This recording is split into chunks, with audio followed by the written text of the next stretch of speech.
So I've had some really hot takes in the 7 videos I posted. So take everything I say with a grain of salt, because I don't want to overhype this incredible ride for too many people. But I think Arie Force 1 might just be the best roller coaster in the world.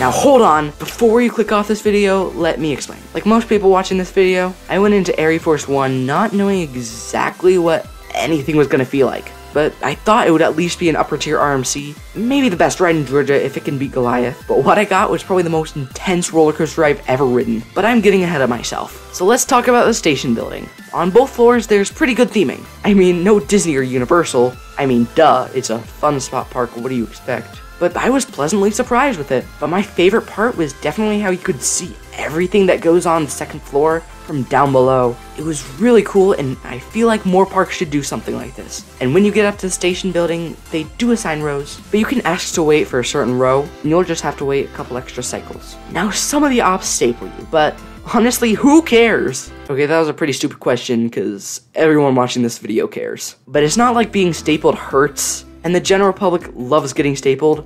So how are the ride operators supposed to know if you want to be stapled or not? So while some people will hate this about the ride, I don't pay attention to the restraints while I'm riding. Once you leave the station, you go down a deceptively forceful drop, giving a fantastic stomach dropping feeling, plus a bit of airtime. And after that are 2 bunny hops that really push you forward in your seat for some reason, and deliver good floater airtime. And then you have the lift hill, and it's really loud. You go up the lift pretty fast, and then slow down about 1/3 of the way through. Then at 2/3 you speed up again. And once you reach the top, you can really appreciate how high up you truly are. And it feels as tall as Iron Gwazi, but the drop is even better. Now I'm not trying to make this sound any better than it actually is. And I know some people might disagree with some of my opinions, but this drop is better than Fury 225's drop. I am not joking. I am going to overhype this ride for so many people. But I really do think that this drop is better than a 320-foot drop. And why is that?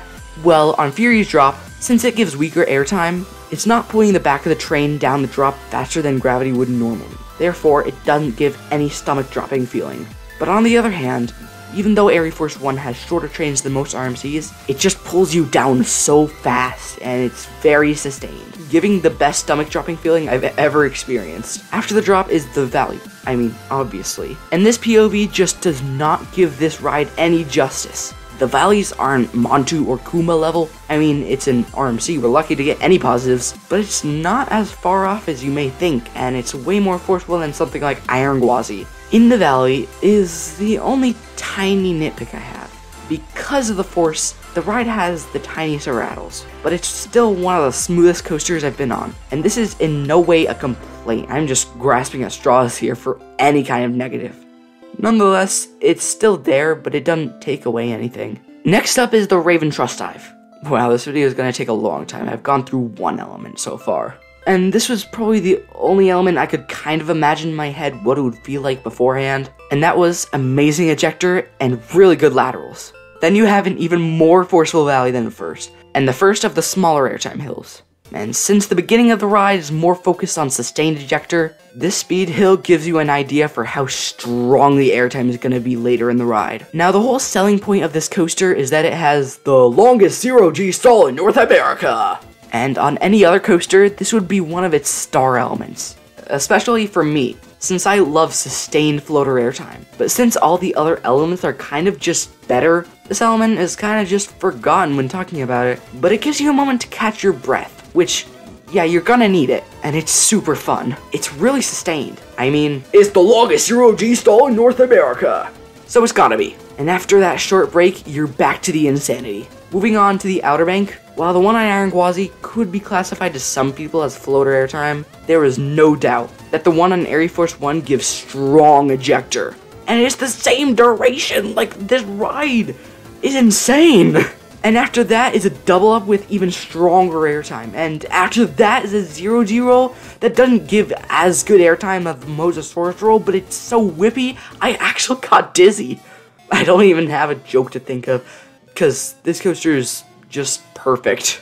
Now the fakey airtime hill is probably the weakest airtime on the ride. It's still really good and gives good laterals, but the turn afterward is really forceful. But this moment on the ride makes you think that the rest of the ride is gonna die out. I mean, look at those airtime hills. They're harmless. Nope! Another roll just as good as the first, and then you have the quint down! Cause that is not for airtime hills, and it really does just feel like a quint down. The chili dip is actually incredible, and the quad down following it is pretty on par to the quad down on Lightning Rod, the latter of which gives more sustained airtime.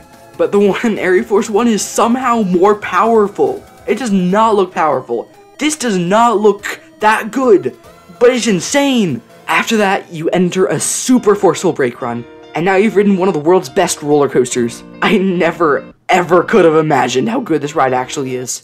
And once you become summer, it'll be even better. Which, honestly, if it can get better than it already is, I don't know how this ride can even be legal. Don't watch any more POVs of this ride, because it just won't do it any justice for how insane it is.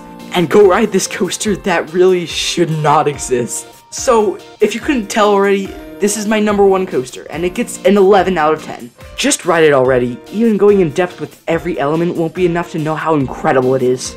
So go ride it and start hating me for overhyping it. Oh yeah, and it turns out that I have more credits than subscribers. So subscribe!